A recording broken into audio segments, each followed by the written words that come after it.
Assalamualaikum warahmatullahi wabarakatuh. Salam, Om Swastiastu, Namo Buddhaya, salam kebajikan. Kami ucapkan terima kasih kepada Ibu Ika Rahmatika selaku dosen pengampu mata kuliah museologi atas kesempatan yang diberikan kepada kami untuk menyelesaikan tugas mata kuliah museologi. Pada kesempatan ini, kami akan mengajak teman-teman untuk mengunjungi Museum Vredenburg secara virtual. Namun sebelum itu, perkenalkan anggota kelompok Museum Vredenburg. Yang pertama ada Dini Melinda Ayu, yang kedua ada Nida Nurfadilah, dan yang ketiga ada Neng Mutia. Kami persembahkan video Museum Vredenburg secara virtual. Selamat menyaksikan.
Kak Bayu, itu apa?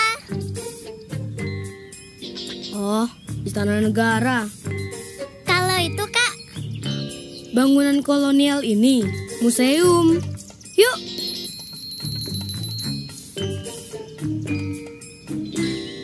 Vredenburg. Vredenburg. Kalau ke Jogja, wajib kita ke Museum Benteng Vredenburg agar kita tahu banyak tentang sejarah negara Indonesia. Dulu, aku langsung jatuh cinta dengan museum ini. Wah, keren banget Kak Bayu. Aku kenalin sama Pak Pandu. Halo Pak Pandu, apa kabar?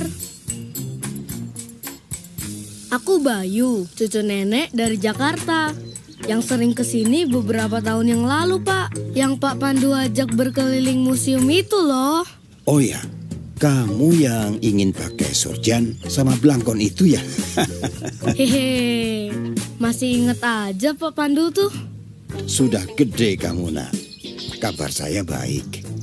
Lah, lalu ini siapa?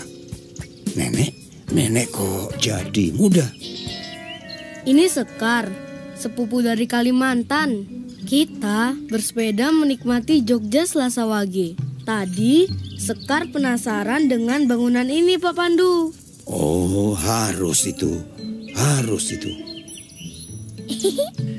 Nah, dulu sekali pada tahun 1710 atas permintaan Belanda, Sultan Hamengkubuwono pertama membangun sebuah benteng yang sederhana berbentuk bujur sangkar. Kemudian penyempurnaan bangunan menjadi beton melalui 2 tahap, yaitu pada tahun 1765 dan pada tahun 1767. Proses pembangunan pada saat itu sangat lambat, sehingga setelah 20 tahun bangunan benteng itu baru selesai. Setelah selesai, bangunan benteng diberi nama Rustenburg, yang berarti benteng peristirahatan. Tahun 1811 benteng dikuasai oleh Inggris di bawah pimpinan Letnan Gubernur Thomas Stanford Raffles. Namun dalam waktu yang sangat singkat, tepatnya selama 5 tahun, Belanda dapat mengambil alih kembali. Pada tahun 1867 di Yogyakarta terjadi gempa yang sangat dahsyat sehingga merobohkan sebagian besar bangunan benteng Rustenburg. Wah, gimana nih Pak Pandu? Iya, gimana ini? Tenang saja. Setelah itu bangunan benteng Rustenburg diperbaiki dan berganti nama menjadi Benteng Vredeburg, yang berarti benteng perdamaian. Nah, nama ini diambil dari hubungan antara Kesultanan Yogyakarta dengan pihak Belanda yang tidak saling menyerang pada waktu itu. Kemudian, setelah Belanda menyerah kepada Jepang pada tahun 1942, benteng dijadikan markas dan tempat penahanan oleh Jepang. Maksudnya penjara ya Pak Pandu? Ya, betul nak. Wah, Nah, pada masa kemerdekaan, penanganan benteng Vredeburg diserahkan kepada instansi militer Indonesia. Pada masa agresi militer kedua, Belanda dapat mengambil alih kembali. Selanjutnya, benteng Vredeburg digunakan sebagai markas Belanda. Pada tanggal 1 Maret 1949 yang dikenal sebagai serangan umum 1 Maret, benteng Vredeburg direbut kembali oleh pejuang kemerdekaan dan tak lama kemudian benteng dijadikan markas satuan tempur yang disebut Batalion 403. Kemudian pada tahun 1992 benteng Vredeburg resmi dijadikan museum seperti saat ini. Wah, panjang ya ceritanya Pak Pandu. Itu lukisan Hamengkubuwono ya? Oh ya, betul. Itu Sri Sultan Hamengkubuwono ke-9 dan Dr. Daud Yusuf. 2 tokoh di balik penetapan benteng Vredeburg untuk dijadikan museum. Selain itu ada 2 tokoh lagi, yaitu Dr. Nugroho Noto Susanto dan Dr. Fuad Hasan. Pada saat itu juga museum resmi dijadikan tempat cagar budaya seperti saat ini. sekarang aku jadi tahu tentang sejarah dan perjuangan pada masa itu. Terima kasih ya Pak Pandu sudah menjelaskan tentang sejarah Museum Benteng Vredeburg. Iya Pak Pandu, terima kasih banyak ya Pak. Sama-sama nak. Kalian sebagai generasi penerus harus banyak belajar tentang sejarah ya. Siap Pak Pandu. Ayo.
Ruang Perpustakaan Museum Benteng Vredenburg, Yogyakarta. Museum sebagai institusi yang bergerak di bidang ilmu pengetahuan, menyediakan fasilitas perpustakaan sebagai sumber pustaka bagi karyawan museum maupun masyarakat umum. Ruang perpustakaan menempati bangunan J atau X perkantoran. Perpustakaan Museum Benteng Vredenburg hadir dengan berbagai fasilitas, diantaranya katalog buku online, buku-buku yang tidak hanya bisa dibaca di tempat, namun juga bisa dipinjam oleh pengunjung, komputer dan wifi, ruang baca yang representatif dan dilengkapi dengan AC serta penerangan yang cukup, loker penyimpanan tas bagi pengunjung. Adapun jam buka perpustakaan untuk hari Senin sampai dengan hari Kamis pukul 8 sampai dengan pukul 16. Untuk hari Jumat pukul 8 sampai dengan pukul 16.30. Replika Tugu Yogyakarta. Semula dikenal dengan nama Golo Gilig yang didirikan oleh Sultan Hamengkubuwono pertama pada tahun 1756. Nama Golo Gilig merupakan semboyan Pangeran Mangkubumi atau Sultan Hamengkubuwono pertama yang berarti bersatu padu dengan rakyat dalam perjuangan. Tugu tersusun dari batu bata setinggi 25 meter dengan badan berbentuk silinder dan puncaknya bulat seperti bola. Semula Tugu berfungsi sebagai tugu pemandangan pada saat Sri Sultan duduk di bangsal Manguntur Tangkil dan sebagai petunjuk bagi masyarakat yang akan menghadap Sultan. Tugu roboh dan patah menjadi 3 bagian ketika Yogyakarta terjadi gempa bumi hebat pada hari Senin Wage, tanggal 10 Juni 1867. Pada tahun 1889, pemerintah Belanda membangun kembali Tugu dalam bentuknya seperti sekarang.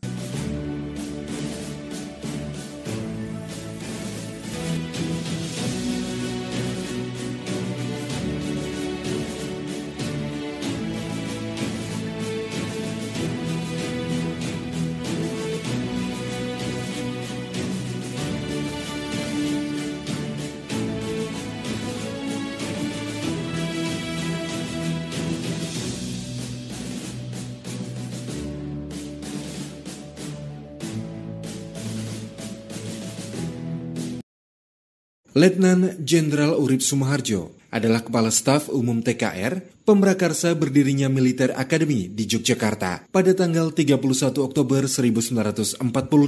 Pada masa kecilnya bersama Muhammad Siddiq yang lahir pada tanggal 23 Februari 1893 di Purworejo. Setelah lulus dari sekolah Osvia, Opleiding School for Inlands Ambtenaren, yaitu sekolah calon pegawai pemerintah, kemudian melanjutkan pendidikan ke Sekolah Militer Jatinegara, Jakarta, dan lulus pada tahun 1913. Kemudian memasuki dinas militer KNIL atau Koninklijke Nederland Indisch Leger dengan pangkat Letnan II. Setelah proklamasi kemerdekaan, menyarankan agar segera dibentuk tentara. Atas usulnya, maka berdirilah BKR. Badan ini kemudian terus disempurnakan hingga akhirnya terbentuklah TNI. Pada tahun 1948, beliau mengundurkan diri dari jabatan Kepala Staf Angkatan Perang karena tidak setuju dengan perjanjian Renville. Tetapi kemudian diangkat sebagai penasihat militer presiden. Pada tanggal 17 November 1948, beliau wafat dan dimakamkan di Taman Makam Pahlawan, Kusumanegara, Yogyakarta. Karena jasa-jasanya, maka mendapat sebutan Bapak Angkatan Perang Republik Indonesia. Kemudian berdasarkan surat keputusan Presiden RI nomor 314 tahun 1964, tanggal 10 Desember 1964, ditetapkan sebagai pahlawan pembela kemerdekaan.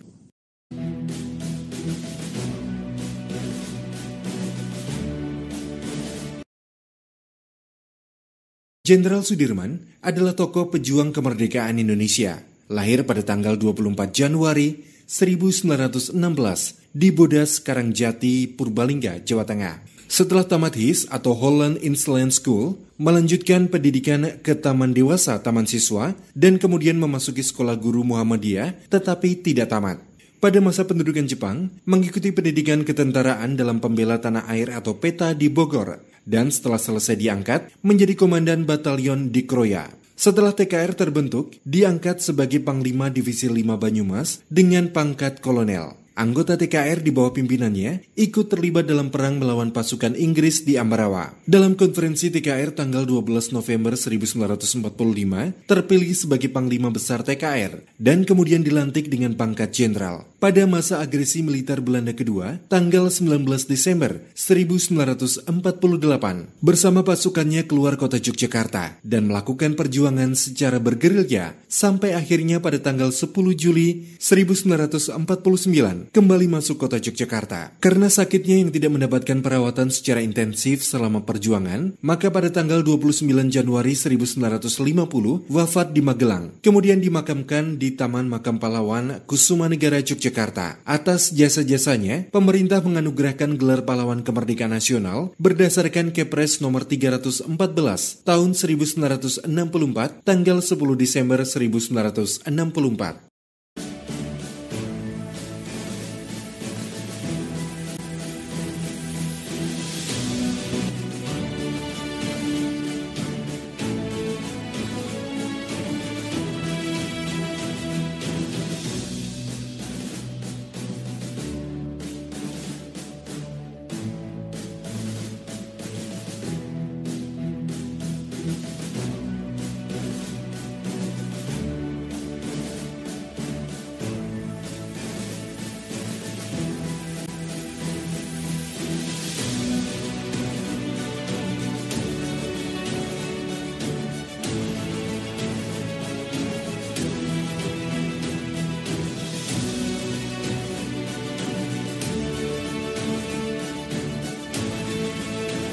Diorama ini menampilkan Pangeran Diponegoro menyusun strategi perlawanan terhadap Belanda di Gua Selarong yang berlokasi di Dusun Kembang Putihan, Desa Guosari, Kecamatan Pajangan, Bantul pada bulan Juli 1830.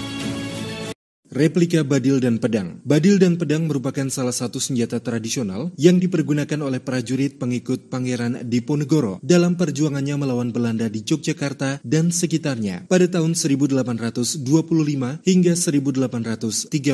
Senjata lantakan merupakan senjata yang banyak digunakan oleh prajurit Belanda pada masa Perang Diponegoro 1825 hingga 1830.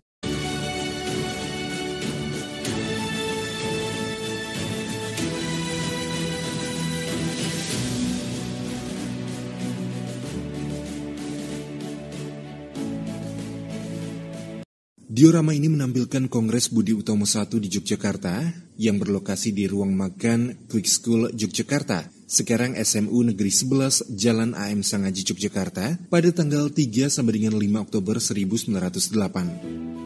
Dokumen pribadi Dr. Sutomo. Pada tanggal 20 Mei 1908, atas prakarsa Dr. Wahidin Sudirohusodo dan Dr. Sutomo, berdirilah organisasi Budi Utomo. Peristiwa ini merupakan babak baru dari bentuk perjuangan berorganisasi bagi bangsa Indonesia. Budi Utomo merupakan modal perjuangan yang mampu membangunkan dan membangkitkan semangat kebangsaan. Dokumen-dokumen ini merupakan bukti kiprah Dr. Sutomo dalam perjuangannya membangkitkan semangat kebangsaan rakyat Indonesia melalui jalur pendidikan.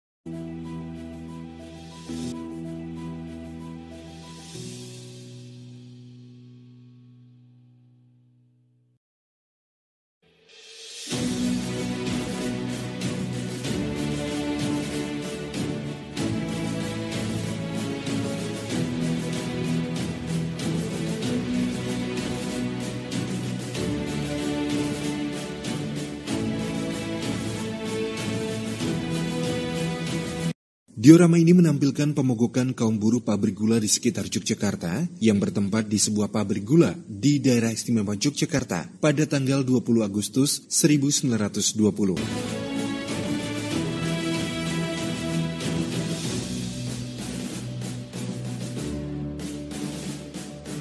Diorama ini menampilkan lahirnya organisasi Muhammadiyah yang berlokasi di Kauman Gondomanan, Yogyakarta pada tanggal 18 November 1912.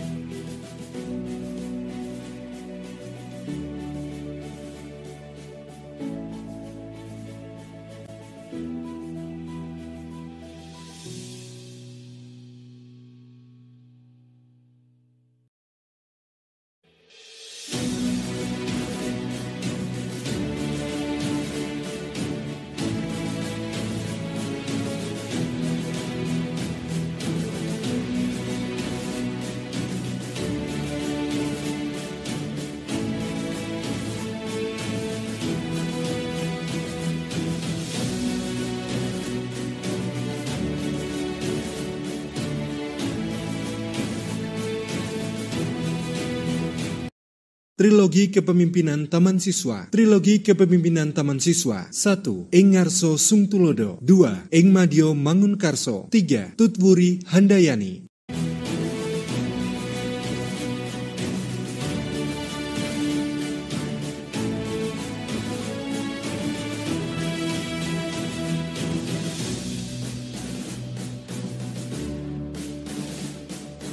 Lambang Taman Siswa. Lambang Taman Siswa disebut Garuda Cakra, terdiri dari gambar burung Garuda yang membentangkan kedua sayap dan ekornya, gambar cakra yang di dalamnya terdapat 8 trisula, tulisan Taman Siswa, dan gambar Wijaya Kusuma.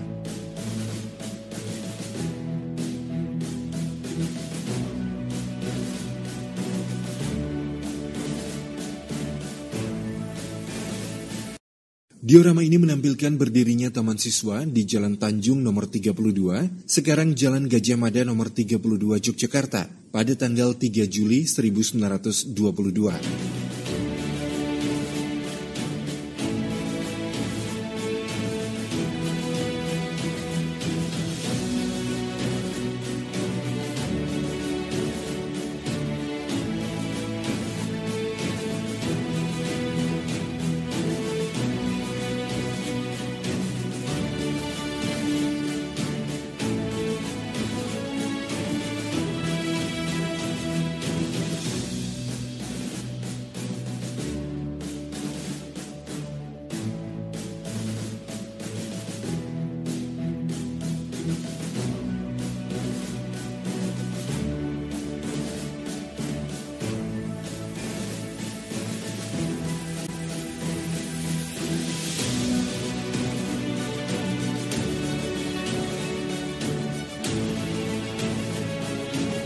Replika 2J Wanita Taman Siswa. Organisasi Wanita Taman Siswa menjadi titik penting dalam kesadaran nasional. Awal tahun 1900-an, kaum wanita di Indonesia belum mendapat pendidikan dan kesetaraan hak dibanding kaum laki-laki. Diawali munculnya Putri Mardika, organisasi wanita di Jakarta tahun 1912. Maka sejak saat itu muncul berbagai organisasi wanita. Tanggal 31 Maret 1931 di Yogyakarta, didirikan organisasi Wanita Taman Siswa. Organisasi yang dipelopori oleh Nyi Hajar Dewantoro bertujuan untuk memperjuangkan hak perempuan untuk mendapatkan pendidikan serta aktif dalam keanggotaan organisasi untuk memajukan harkat dan martabat kaum perempuan di Yogyakarta.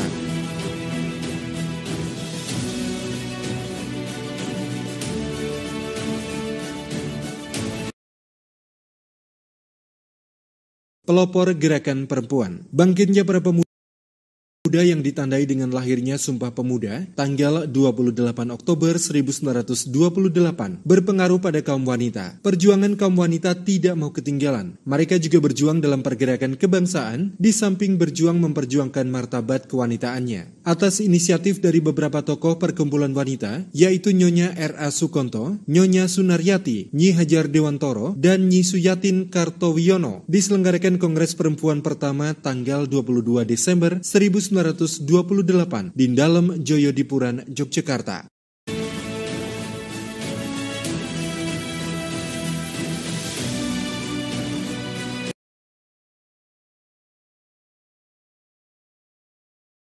Kongres Perempuan Indonesia Pertama.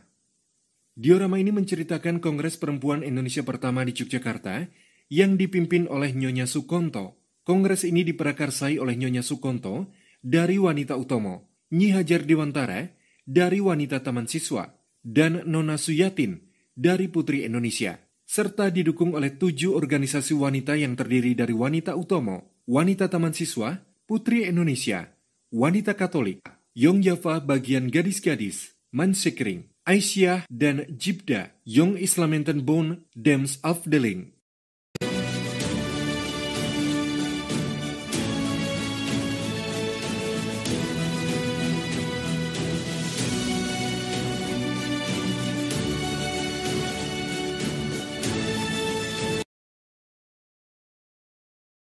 Gerakan Pemuda. Pengaruh keputusan Kongres Pemuda pada tanggal 28 Oktober 1928 telah masuk dalam perkumpulan-perkumpulan pemuda kedaerahan seperti Young Islamentenbond, Young Celebes, Young Sumatra Bond, dan sebagainya, yang kemudian mengadakan fusi atau peleburan dalam satu organisasi bernama Indonesia Muda.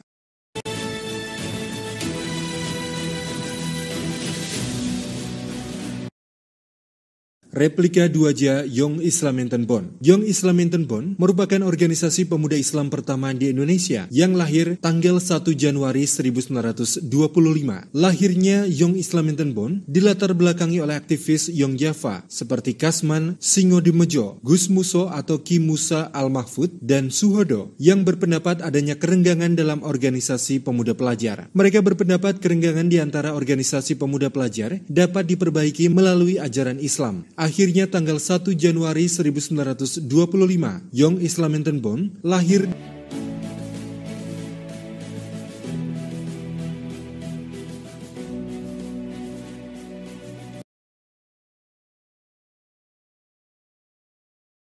Diorama ini adalah Kongres Young Java di Yogyakarta yang berlokasi di dalam Joyodipuran, Jalan Kintalan 139 atau sekarang Jalan Brigjen Katamso 23 Yogyakarta pada tanggal 25 sampai dengan 31 Desember 1928.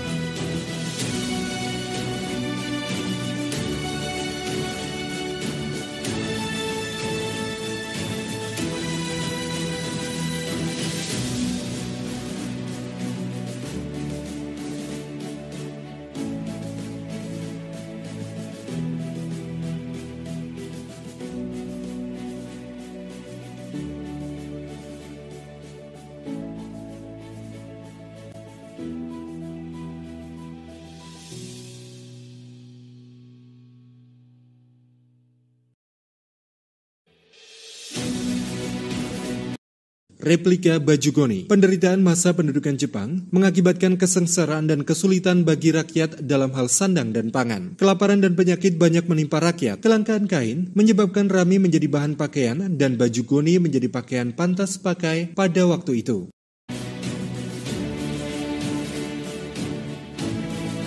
Suito, tempat minum yang terbuat dari tempurung kelapa yang sering dipakai oleh prajurit peta pada masa pendudukan Jepang. Hango, tempat nasi yang terbuat dari anyaman bambu yang merupakan besek yang dilengkapi dengan sumpit. Perlengkapan ini menjadi perlengkapan makan prajurit peta atau pembela tanah air pada masa pendudukan Jepang.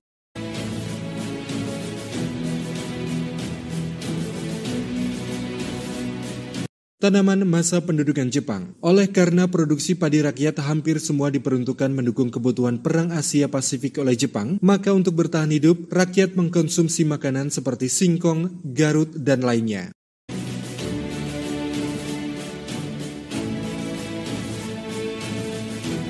Diorama ini menampilkan masa pendudukan Jepang di Yogyakarta pada pembangunan Selokan Mataram tahun 1942 hingga 1945. Patung replika pasukan Jepang.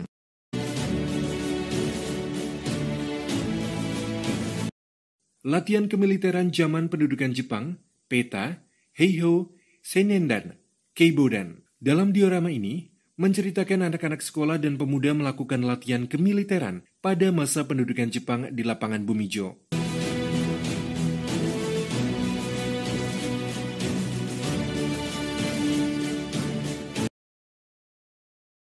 Diorama ini adalah masuknya tentara Jepang ke Yogyakarta di perempatan Tugu Jetis Yogyakarta 6 Maret 1942.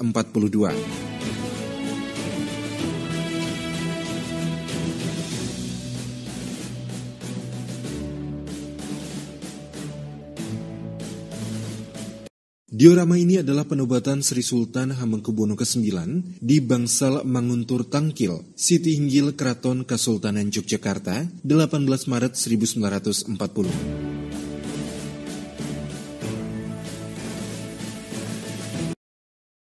Replika Hobo 8, lambang hasil rancangan Hamengkubuwono ke-8 ini, dinamai Prabacihna. Lambang ini didominasi oleh gambar sayap dengan jumlah bulu pada masing-masing sisi 8 buah, yang menggambarkan Hamengkubuwono ke-8 sebagai Raja ke-8 dinasti Hamengkubuwono.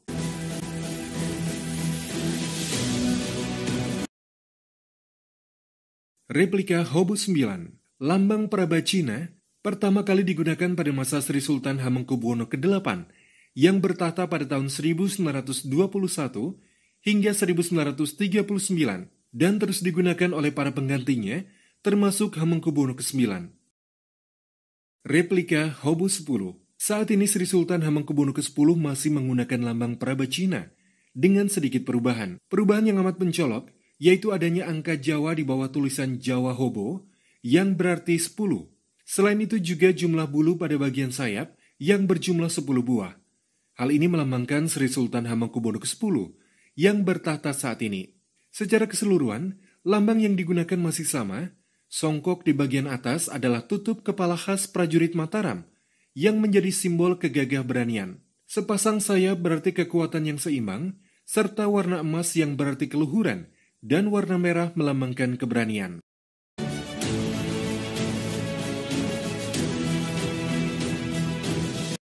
Replika lambang Pakualaman.